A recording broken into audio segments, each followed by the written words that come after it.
I'm not really from the blogging, internet type of generation. I'm kind of old school.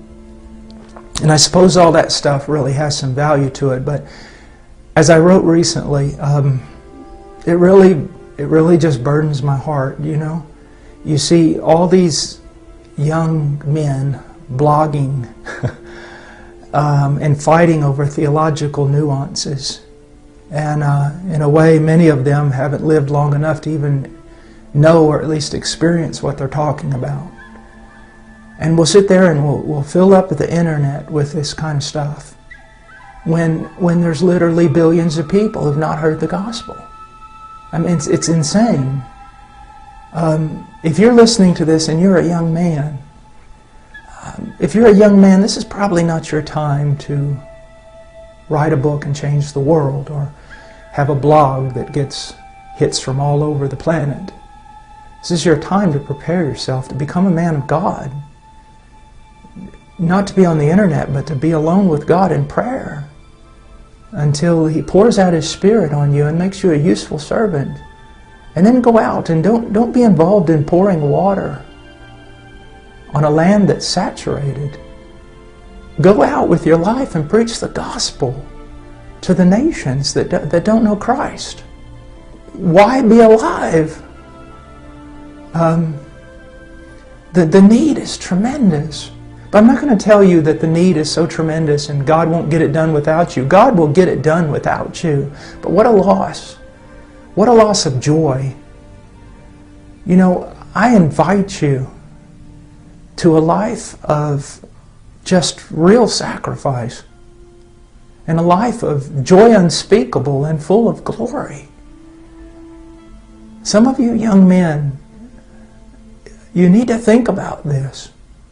You need to think about going out there and preaching the gospel, suffering for Christ and relishing that suffering.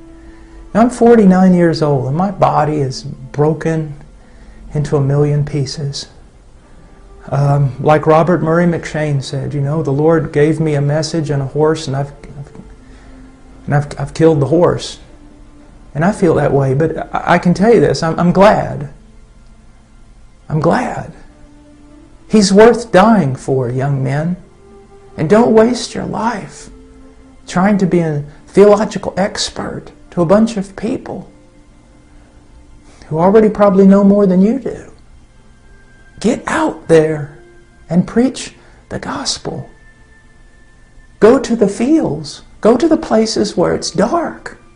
Preach the gospel of Jesus Christ. There's, you know, right now I'm just rejoicing in what God's doing in India and Nepal, but there's Tibet. You know, I ask God, when are you going to open the door for Tibet? And China? And when are you going to open the door for Mongolia?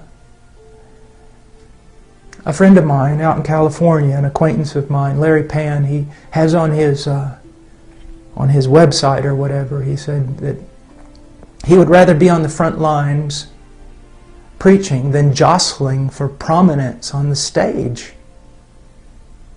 Young men, go somewhere and die, that only God and hell will know your name.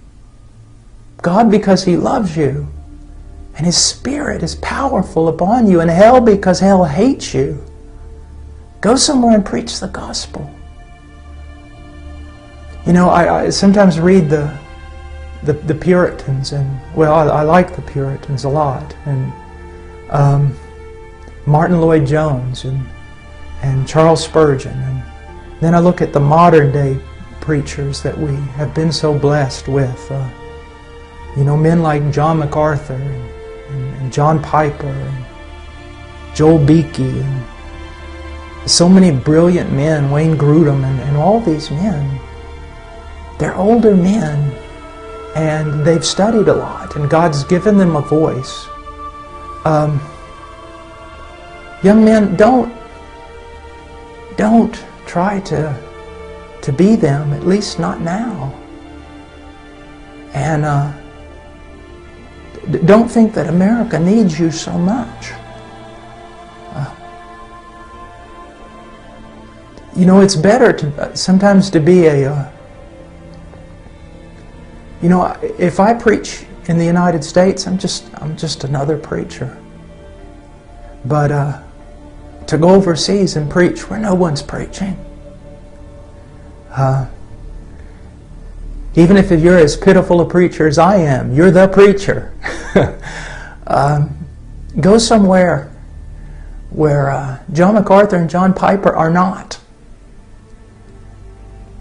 and preach the gospel, and pray, and intercede. All the men that I've ever studied, all of them, it's hard for me to find a common denominator in their lives. Some of them were more Calvinistic, others not. Some of them were well-known and seemed prosperous, and others seemed to die as martyrs and no one knew their name. They're all so different, but I found one thing in common, and that was their life of prayer. Prayer. Enduring, persevering prayer. Who cares about what man knows your name? The question is, does God know your name? And secondly, does our arch enemy know your name? Does he hate you with a great hatred? Not because you're some well-known preacher, but because on your knees you fight him. On your knees you wrestle with him. You've grabbed hold. You need to be a man of prayer. And because missions, like India, Nepal, everywhere else, it advances on prayer. There's a few things that I've never heard. I've never heard an old man say that he wished he had spent less time with his wife and children. They always say the opposite. I've never met an old preacher who regretted spending too much time in prayer. But just about everyone I've ever met has regretted not spending enough time in prayer. If you know the Word really well, and boy, you're just perfect in your thinking and your logic is pristine, but you're not a man of prayer, you're not worth 2 cents in the kingdom of heaven. You're just not worth 2 cents in the kingdom of heaven. You'll be full of a lot of knowledge and proud and no power. No power. And I pray that you would not jostle for prominence on America's stage. That you'd go and die somewhere for Christ. That your name would be known in heaven. That you'd be a man of prayer.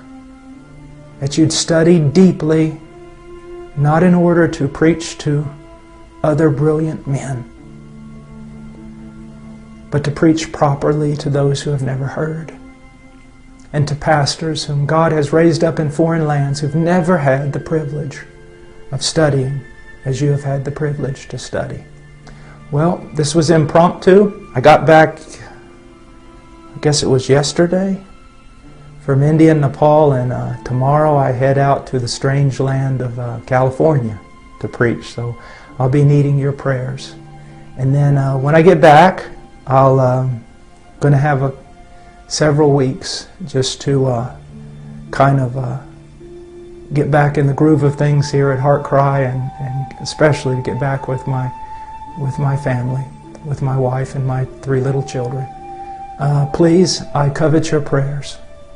My life, for whatever it is, it depends upon the prayers of the saints. So please pray for me and pray for us, and pray for Nepal and India and all the other countries of the world. That Christ's name will be great among the nations from the rising to the setting of the sun, and that He will receive the full reward for all His suffering. God bless you. Have a great day.